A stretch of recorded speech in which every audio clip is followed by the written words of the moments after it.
If you're really here to save her, sir, you're already 10 minutes too late." The young doctor's voice was steady, but the weight behind those words hit Ethan Cole harder than any boardroom defeat, any market crash, or any headline that had ever carried his name. He stood frozen beneath the harsh white lights of Mercy Regional Hospital, rainwater dripping from the shoulders of his tailored charcoal overcoat onto the polished linoleum floor. Outside, thunder rolled across the Georgia sky, shaking the old brick building as ambulance lights painted flashes of red and blue across the emergency entrance. Ethan's breathing slowed to an uneven rhythm. He had walked into hospitals before, charity galas, million-dollar donations, ribbon cuttings with smiling cameras, but nothing had prepared him for the woman lying behind the swinging double doors only a few yards away. "Is she?" he managed to ask, though the words seemed to dissolve before reaching his lips. The doctor glanced toward the treatment room, then back at him. "We're doing everything we can for both of them." "Both of them?" Ethan's eyebrows tightened. "Both?" The doctor hesitated for only a heartbeat. "She's pregnant." The hallway became impossibly quiet. Somewhere down the corridor, a heart monitor pulsed in slow, steady intervals. A janitor pushed a cleaning cart across the polished floor, its wheels squeaking softly before disappearing around the corner. Rain tapped gently against the tall windows overlooking the parking lot. Yet Ethan heard none of it. One word echoed inside his mind again and again. "Pregnant." His fingers loosened around the soaked leather gloves he had forgotten he was still holding. 7 years. 7 birthdays spent convincing himself he had made the right decision. 7 Christmas mornings staring at unopened gifts he never found the courage to send. 7 years telling the world that success demanded sacrifice, while quietly wondering whether love had been the only thing truly worth protecting. He closed his eyes, and her face returned exactly as he remembered it. Naomi Brooks. Warm brown eyes that always smiled before her lips did. A gentle laugh that somehow made noisy rooms feel peaceful. The woman who believed every person deserved kindness long before they earned respect. The woman he had loved enough to walk away from. At least that was what he had forced himself to believe. A nurse hurried through the hallway carrying fresh blankets, briefly interrupting the silence. Ethan stepped aside automatically, his polished shoes leaving small pools of rainwater beneath him. Across the waiting room, an elderly couple held hands without speaking. A little boy slept across 3 plastic chairs with a baseball cap covering his eyes while his exhausted mother gently stroked his hair. Life continued around him in quiet, ordinary moments, completely unaware that his own had just stopped. The emergency room doors swung open for only an instant. Through the narrow opening, Ethan caught the briefest glimpse of a familiar face resting against a white pillow. Her skin looked pale beneath the fluorescent lights. Loose curls framed her face, damp from the rain that had followed her inside. An oxygen mask covered part of her smile, the same smile that once convinced a lonely billionaire that happiness could exist far away from skyscrapers and private jets. Before the doors closed again, he noticed something else. Resting protectively over her stomach was one trembling hand, and on her wrist remained the tiny silver bracelet he had given her on a quiet autumn afternoon beside the Savannah River nearly 8 years earlier. She had kept it. Ethan's chest tightened until drawing another breath became almost impossible. Every newspaper had called him the man who never regretted a decision. Every financial magazine praised his flawless instincts. Every television interview celebrated his discipline, his composure, his ability to leave emotions outside the boardroom. None of them knew that the only decision he had ever regretted had a name: Naomi Brooks. And as lightning illuminated the rain-soaked hospital windows once again, Ethan realized the life he had spent 7 years trying to protect might have been built upon the greatest mistake he had ever made. The rhythmic beeping of the heart monitor followed Ethan Cole into the waiting room like an accusation he could not escape. He lowered himself into a chair beside the rain-speckled window, his expensive overcoat forgotten across his knees as memories, carefully buried beneath years of board meetings and billion-dollar acquisitions, began rising one after another with startling clarity. Long before financial magazines called him America's youngest self-made billionaire, before television cameras waited outside his headquarters every quarter, there had been a quiet Saturday morning in Savannah when he wandered into a neighborhood library simply to escape the expectations attached to his last name. The building had smelled of old paper, polished oak shelves, and freshly brewed coffee, drifting from a small community cafe tucked beside the entrance. That was where he first saw Naomi Brooks. She was standing on a small ladder returning children's books to the highest shelf, humming softly to herself, while a little girl waited patiently below with a stack of picture books balanced in her arms. The child accidentally dropped them, sending colorful covers sliding across the wooden floor. Naomi climbed down without the slightest sign of frustration, knelt beside the girl, and smiled as though nothing in the world deserved more of her attention than helping one nervous child gather scattered stories. Ethan remembered thinking that no camera would ever record moments like that. Nobody applauded kindness when no one was watching. Yet somehow it felt more extraordinary than every award hanging in his office. He returned the following week under the excuse of borrowing another novel he never intended to finish. Then he came back again. Eventually, the librarian greeted him by his first name instead of Mr. Cole, and Naomi began setting aside books she thought he would enjoy. She never asked what kind of car he drove. She never searched his name online. She assumed he was another young professional trying to slow down after long work weeks. And for the first time since childhood, Ethan allowed someone to know him without the impossible weight of his family's fortune. They shared lunches from a nearby food truck overlooking the Savannah River, where cargo ships drifted slowly beneath the afternoon sun while gulls circled overhead. Naomi always insisted on splitting the bill, even when Ethan quietly offered to pay.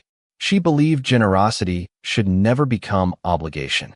On cool evenings, they walked beneath rows of old live oak trees draped in Spanish moss, talking about books, music, childhood dreams, and the people who had shaped them. Naomi spoke often about her late grandmother, the woman who taught her that character was measured by how gently someone treated strangers. Ethan found himself laughing more than he had in years. Around Naomi, silence never felt uncomfortable. It felt safe. Weeks became months, and the carefully constructed walls around his heart slowly disappeared. He never told her he owned the company whose logo decorated half the skyline in Atlanta. He simply wanted a little more time living as the man she already appreciated rather than the billionaire everyone else expected. But secrets have a way of growing heavier with every passing day. One crisp October evening, as the sun dipped below the river and painted the water shades of amber and gold, Ethan slipped a delicate silver bracelet onto Naomi's wrist.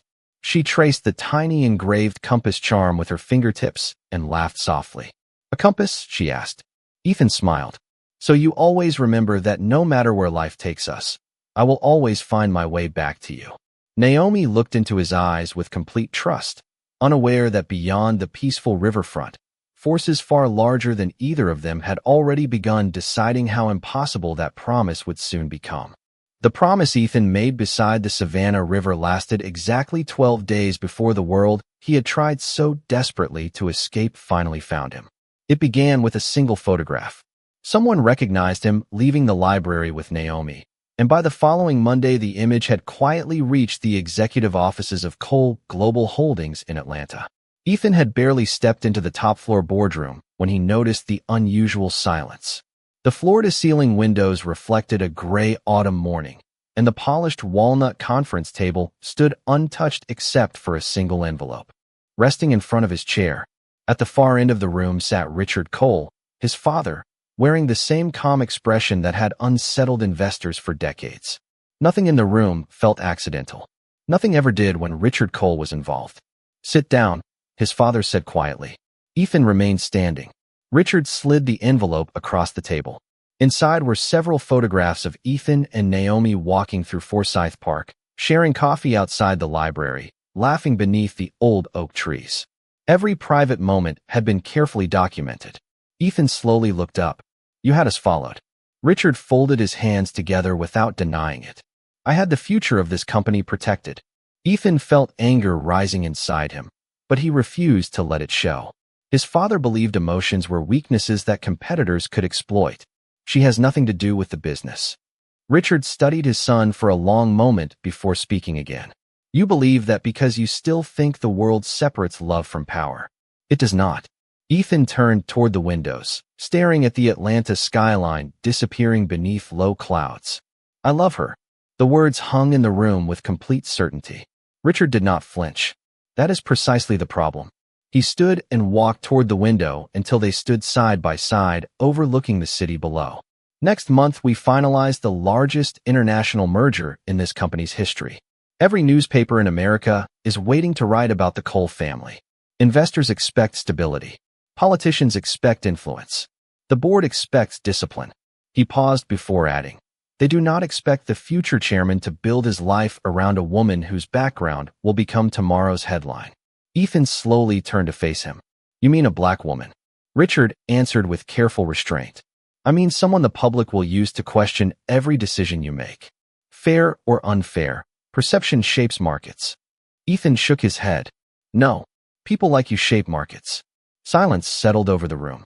Somewhere outside, rain began striking the glass in soft, steady rhythms. Richard finally spoke again, his voice lower than before. You believe this is about prejudice. It is about consequences. He reached into his jacket and placed another folder onto the conference table. Ethan opened it, and his heartbeat immediately slowed. Inside were financial records connected to the community library where Naomi worked, along with documents showing that the building depended heavily on grants provided by charitable foundations controlled through Cole family partnerships. There were also mortgage records connected to Naomi's modest home and medical assistance paperwork for her elderly aunt. None of it was illegal. All of it could disappear with a single signature.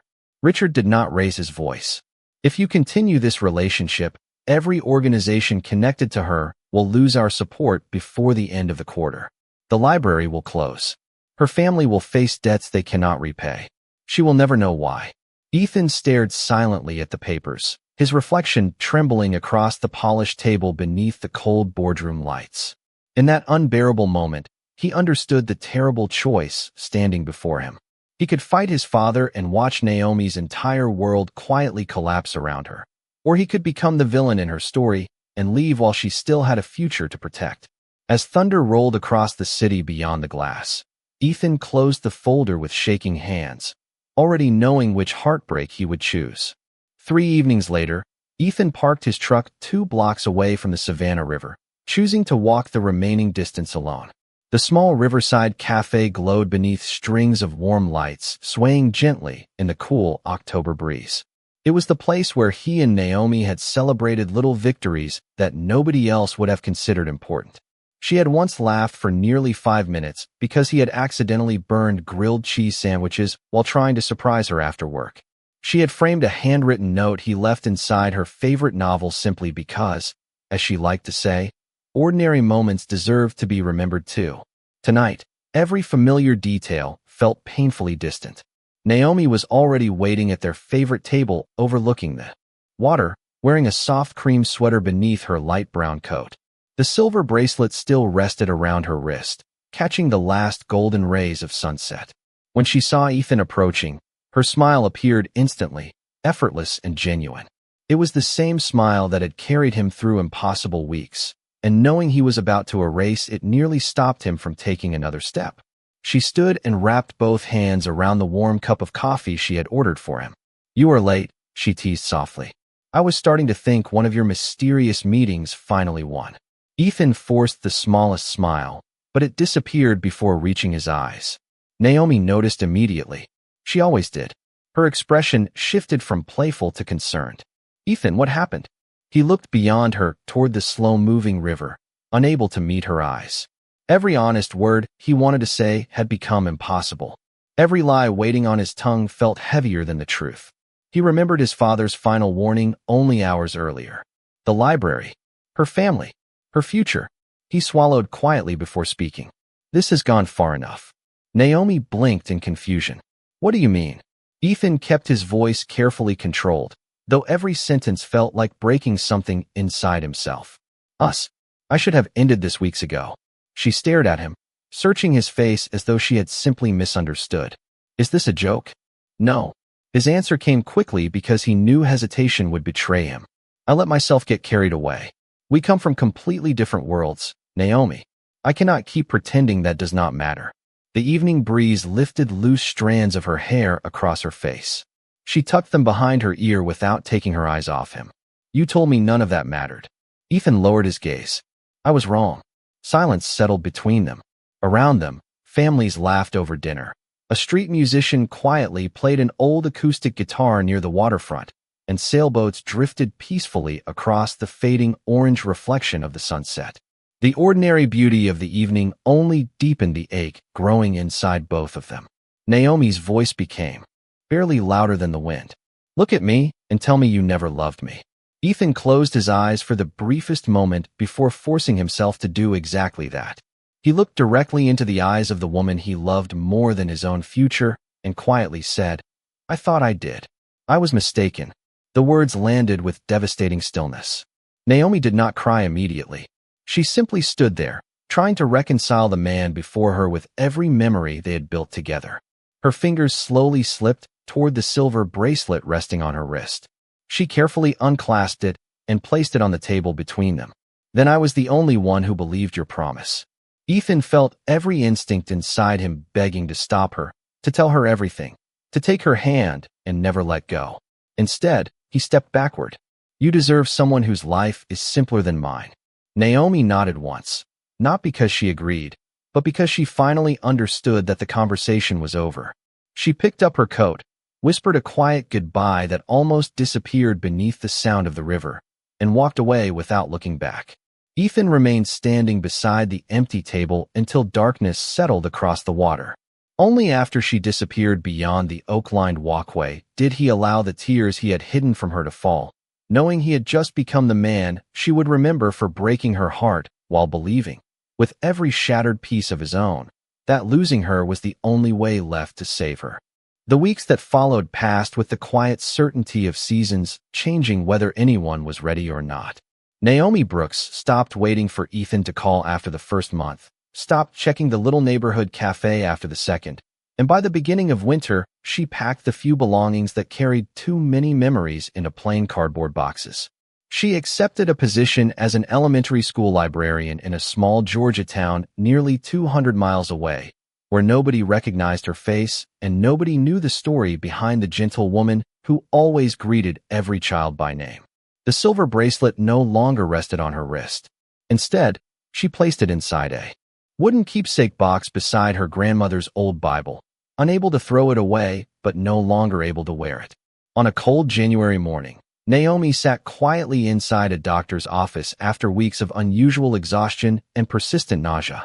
She expected to hear she had been working too hard. Instead, the physician smiled warmly before sliding a grainy black and white ultrasound image across the desk. "Congratulations," she said softly. "You are going to be a mother." Naomi stared at the tiny heartbeat flickering across the monitor, unable to speak. Joy and heartbreak arrived together, impossible to separate. She drove home beneath a pale winter sky with one hand resting gently across her stomach, whispering through tears that the little life growing inside her would always know it was loved. She never tried to contact Ethan. The man who had walked away had made his choice, and she refused to build her child's future on someone else's regret. Months passed quietly. She decorated a small nursery with secondhand furniture donated by neighbors. She knitted tiny blankets during rainy evenings while old jazz records played softly in the background. Children at the library drew pictures for the baby they had never met, taping colorful crayon hearts across her office door. Kindness surrounded Naomi in small, ordinary ways that reminded her goodness still existed, even after disappointment. Meanwhile, Ethan's life moved in the opposite direction. Cole Global Holdings completed the international merger that newspapers celebrated as the largest financial agreement of the decade. His photograph appeared on magazine covers beside headlines praising his vision, discipline, and leadership. Television anchors called him the future of American business. He accepted awards beneath bright stage lights, shook hands with governors and senators, and delivered polished speeches to crowded ballrooms filled with applause. Yet every evening he returned alone to a penthouse overlooking Atlanta, where one unopened wooden box remained hidden inside the bottom drawer of his desk. Inside rested a single library card Naomi had once jokingly laminated for him after he repeatedly forgot to return. "Books on time." Some nights he held it in silence for several minutes before carefully placing it back where nobody else would ever find it. 7 years slipped quietly across both their lives. Naomi's son, Caleb, inherited her gentle smile and endless curiosity, asking questions about everything from butterflies to stars. When he was old enough to notice other children with fathers waiting after school, he asked only once where his own father lived. Naomi knelt beside him beneath the old maple tree outside their modest home and answered with complete honesty. Your father loved you before he ever knew you. Life simply carried us in different directions.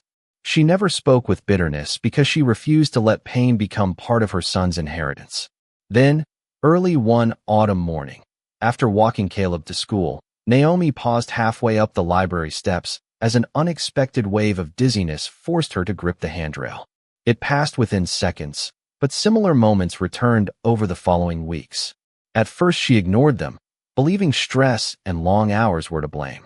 Until one quiet afternoon, after additional medical tests, her physician entered the examination room carrying a folder that suddenly felt much heavier than paper alone. The compassion in his eyes told Naomi the answer long before he gently began to speak. The doctor's office overlooked a quiet row of maple trees already beginning to surrender their leaves to autumn. Golden sunlight spilled across the examination room floor, warming everything except the silence that settled between Naomi Brooks and the physician sitting across from her. He carefully folded his hands before speaking, choosing every word with the gentleness such moments deserved. The test confirmed a serious heart condition, he said softly. It has likely been developing for years without obvious symptoms. We can manage it, but you will need ongoing treatment and careful monitoring. Naomi lowered her eyes to the folder resting in her lap. She did not ask why it had happened or whether life had been fair. Instead, her first question came almost as a whisper. Will I still be able to take care of my son? The doctor smiled with quiet reassurance. That is exactly what we are going to work toward. She nodded gratefully, though fear lingered behind her calm expression. Outside, children laughed on the sidewalk as they walked home from school, their voices drifting faintly through the partially opened window. Ordinary life continued as if nothing had changed. Naomi folded the medical papers neatly before placing them inside her canvas tote bag. When she arrived home that afternoon, Caleb came running across the small front yard carrying a handmade paper airplane. Mom, look how far it flies, he shouted proudly before launching it into the crisp afternoon air. The little airplane glided gracefully across the yard before landing beside a flower bed. Naomi smiled warmly and applauded as though she had just witnessed something extraordinary. She never allowed her worries to steal his joy. Over the following months, she quietly adjusted her routine.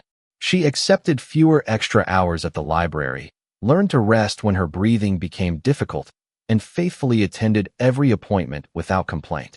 Some evenings she sat alone on the front porch after Caleb had fallen asleep, wrapped in a knitted blanket, while watching fireflies blink across the quiet neighborhood. She often touched the small compass necklace she now wore, a simple gift from her grandmother, reminding herself that hope was still a direction worth following. Hundreds of miles away, Ethan Cole slowly transformed his success into something far more personal. Without telling the media, he expanded the Cole Foundation's Rural Health Initiative, funding clinics in underserved communities throughout Georgia. He visited hospitals without photographers, listening to nurses, doctors, and families instead of giving speeches. Somewhere deep inside, although he never admitted it aloud, he hoped every new clinic might spare another family from the kind of invisible suffering he had failed to prevent years earlier. One rainy Thursday afternoon, his private jet landed near the small regional airport outside Naomi's town for the dedication of a newly renovated cardiac treatment center funded entirely through the foundation. Ethan insisted on touring every department before the ceremony. The hospital administrator guided him through bright hallways filled with quiet conversations, rolling carts, and the comforting aroma of fresh coffee drifting from the volunteer lounge.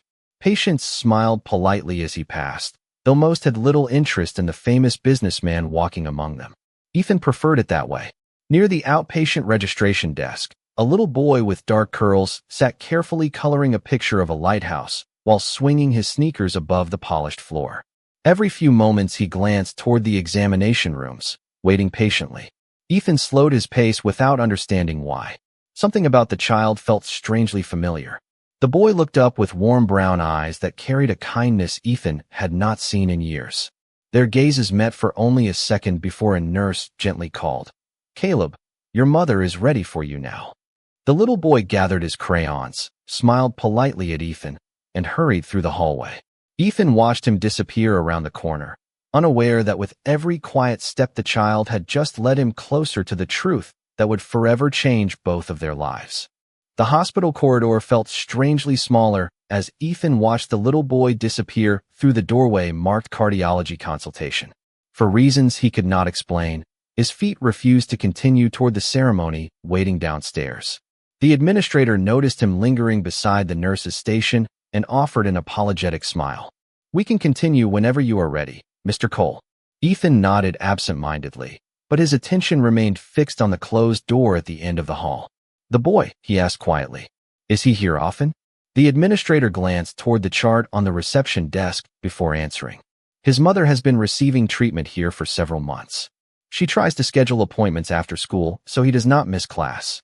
Ethan lowered his eyes for a moment, surprised by the unexpected ache tightening across his chest. Something about the child's calm smile had awakened memories he had spent years trying to silence. Before he could speak again, the consultation room door slowly opened. Caleb stepped into the hallway holding a small paper bag of medicine while carefully reaching back to help his mother. Ethan looked up automatically. Time stopped. Naomi emerged slowly beside her son, her movements careful but graceful, one hand resting lightly against the wall for balance. 7 years had added quiet maturity to her face, yet her gentle eyes remained exactly as he remembered them. She wore a simple blue sweater beneath a light gray coat, and although she looked noticeably thinner than the woman he had once loved beside the Savannah River, there was still unmistakable warmth in the smile she offered Caleb as he proudly carried the medicine. Ethan forgot how to breathe. Naomi looked up at that exact moment. Her eyes met his across the hallway. Surprise flickered across her face before settling into calm disbelief. Neither of them spoke. Around them, nurses continued their rounds. Elevator doors opened and closed. Visitors walked quietly past carrying flowers and balloons, yet the world between them seemed wrapped in complete silence. Caleb looked from his mother to the unfamiliar man standing several yards away. "Mom," he asked softly. Naomi gently placed a reassuring hand on his shoulder. "It is all right." Ethan finally managed a single word. "Naomi." Hearing her name spoken in his voice after so many years brought tears to her eyes, though she quickly blinked them away. She smiled politely, almost formally. "Hello, Ethan." The distance contained within those two simple words hurt more than anger ever could. Ethan stepped closer, stopping several feet away. "I did not know you were here." Naomi nodded gently. "Neither did I." Before either of them could continue, Caleb looked curiously at Ethan. "Mom, do you know him?" Naomi hesitated for only a heartbeat. "Yes, a long time ago." The little boy smiled with the innocent confidence only children possess and extended his hand exactly as his teachers had taught him. "Nice to meet you, mister. I am Caleb Brooks." Ethan shook the small hand carefully, feeling an overwhelming sense of familiarity that he still could not explain. Then, something caught his attention. Around Caleb's neck hung a tiny silver compass charm attached to a worn leather cord. Ethan stared at it in disbelief. It was identical to the charm that had once rested on the bracelet he gave Naomi beside the river years before. Naomi noticed his eyes immediately and quietly reached into her purse. Without speaking, she removed an old wooden keepsake box whose corners had become smooth from years of careful handling. Inside rested the original silver bracelet, its clasp slightly worn but lovingly preserved. Beneath it lay a folded letter, yellowed with age, still sealed, and an ultrasound photograph dated only 3 months after the night Ethan walked away. Naomi slowly handed him the box. "I wrote that letter the day I learned I was pregnant," she said softly. "I never mailed it because I believed you had already chosen the life you wanted." Ethan unfolded the paper with trembling hands. Every line spoke not of blame, but of hope, of gratitude for the love they had shared, and of the child she believed deserved to know kindness even if his father could never be part of his life. As his eyes reached the final sentence, his vision blurred with tears. "His heartbeat sounds just like hope," she had written. Ethan looked from the letter to Caleb, then back to Naomi. The truth he had unknowingly searched for over 7 empty years now stood quietly before him, holding a paper bag of medicine and smiling with the same gentle heart his mother had always carried. Ethan remained standing in the hospital corridor long after the words on Naomi's letter had blurred beneath his tears. The paper trembled in his hands, not because of the cool air drifting through the hallway, but because every sentence exposed the life he had unknowingly left behind. Caleb waited quietly beside his mother, sensing that something important had happened even if he could not yet understand it. Naomi gently rested one hand on her son's shoulder, her calm presence unchanged despite everything the past had taken from her. Ethan slowly lifted his eyes toward her. "I have spent 7 years believing I was protecting you," he whispered. "Instead, I left you to carry everything alone." Naomi looked at him with quiet compassion rather than resentment. "You did what you believed was right." Ethan shook his head. "No, I let fear make the decision for both of us." For the first time since anyone in the hospital had ever known him, the billionaire who commanded boardrooms across the country lowered himself onto one knee in the middle of the polished hallway. Doctors, nurses, and visitors continued walking around them, yet nobody interrupted the silence surrounding the three of them. Ethan did not kneel because of wealth or pride. He knelt because there was no other place left for regret to go. "Naomi," he said, his voice breaking with honesty he had hidden for too many years. "I cannot ask you to erase the pain I caused. I cannot ask for the years I missed with Caleb. I cannot change the choice I made. But I can finally tell you the truth." Naomi remained silent, allowing him to continue. Ethan slowly explained everything. He told her about the photographs hidden inside his father's office, the threats against the community library, the financial pressure placed upon her family, and the impossible choice that had convinced him disappearing was the only way to keep her safe. Every word came without excuses. Every sentence carried responsibility instead of blame.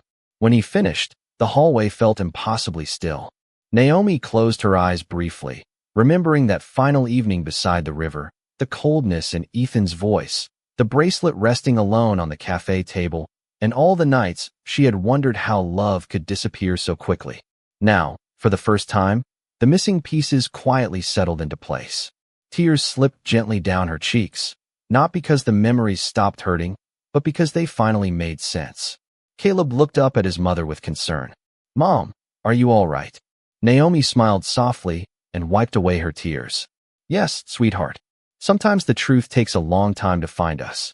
Ethan carefully stood again before turning toward Caleb. "There is something I should have told you a very long time ago." Naomi looked at him for a moment before giving the smallest nod. Ethan's eyes filled once more as he met the little boy's curious gaze. "I am your father." Caleb blinked several times, trying to understand words that carried more meaning than he had ever imagined. He looked back at Naomi. She nodded gently once again. The little boy took a few quiet steps toward Ethan without fear or hesitation. "Does that mean you have been looking for us?" he asked with complete innocence. Ethan could not answer immediately. Finally he whispered, "I should have been." Caleb studied him for another moment before wrapping his small arms around Ethan's waist. The simple embrace dissolved 7 years of silence in a single heartbeat. Ethan closed his eyes and held his son carefully, overwhelmed by both gratitude and grief. Naomi watched them together beneath the warm afternoon light pouring through the hospital windows. She realized forgiveness did not erase what had happened, but it allowed tomorrow to become something different from yesterday. Ethan turned toward her once more. "I do not expect you to trust me overnight," he said quietly. "But if you will allow it, I want to spend every day I have left earning the privilege of standing beside both of you." Naomi reached into the wooden keepsake box one final time, lifted the silver bracelet that had rested there for 7 years, and gently placed it back into Ethan's hand. "This time," she said softly, "do not make another promise unless you intend to stay." Spring arrived quietly across coastal Georgia, painting the old oak trees with fresh green leaves and filling the parks with the laughter of children who had no idea how precious ordinary afternoons could be. 6 months had passed since the day fate reunited Ethan, Naomi, and Caleb inside the hospital corridor. Recovery had not been instant, nor had forgiveness erased every scar left by the years they had lost. Naomi continued receiving treatment under one of the country's leading cardiac specialists, a program Ethan helped expand without placing his own name on a single plaque or newspaper headline. She insisted that every patient should receive the same care whether they recognized the donor or not, And for the first time in his life, Ethan discovered that the greatest acts of generosity were often the ones nobody applauded. Caleb adjusted to his new life with the remarkable resilience only children seemed to possess. Saturday mornings became sacred. Sometimes Ethan taught him how to skip stones across the Savannah River, laughing every time Caleb's throw traveled farther than his own. Other weekends, the three of them volunteered together at the same community library where their story had quietly begun years before. The old building had remained open after anonymous funding secured its future permanently, and Naomi once again filled its shelves with books while children gathered around her for afternoon story time. Ethan often watched from a nearby reading table, smiling as Caleb proudly helped younger children choose their first library cards. The greatest investment he had ever made could not be measured in dollars, but in moments that had once seemed forever out of reach. One warm evening, just before sunset, the three of them walked slowly along the familiar riverfront where everything had once fallen apart. The cafe still overlooked the water, the same string lights swayed gently in the breeze, and sailboats drifted quietly beneath a sky painted with shades of gold and soft blue. Time had changed many things, yet somehow the river continued flowing with the same patient grace. Ethan reached into his jacket pocket and carefully removed the small silver bracelet that Naomi had returned months earlier. He looked at it for a long moment before holding it out to her once again. "I promised I would find my way back," he said softly. "It took me far too long, but I am finally here." Naomi smiled with peaceful certainty, extending her hand without hesitation. Ethan fastened the bracelet around her wrist, the tiny compass charm catching the fading sunlight exactly as it had years before. This time neither of them needed grand speeches. Their silence carried everything words no longer could. Caleb slipped his small hand into Ethan's while reaching for Naomi's with the other, happily connecting them without realizing the quiet symbolism of what he had done. Together they continued walking beneath the old oak trees until they reached the overlook where the river reflected the first evening stars. Ethan glanced toward the horizon, thinking about the frightened young man who had once believed love had to be sacrificed for power. He finally understood how wrong he had been. Wealth could build buildings, fund hospitals, and shape skylines, but only courage could protect the people who mattered most. Naomi leaned gently against his shoulder as the evening breeze carried the scent of fresh water and blooming jasmine through the warm air. No reporters waited nearby. No photographers captured the moment. No headlines announced the reunion of a billionaire and the woman he never stopped loving. There was only the quiet rhythm of the river, the laughter of a little boy chasing fireflies across the grass, and three hearts finally moving forward together. As darkness settled softly over Savannah, the tiny compass resting on Naomi's wrist reflected one last beam of fading sunlight before disappearing into the peaceful evening, no longer pointing toward a destination, but quietly reminding them that home had never been a place at all. It had always been the people willing to find each other again.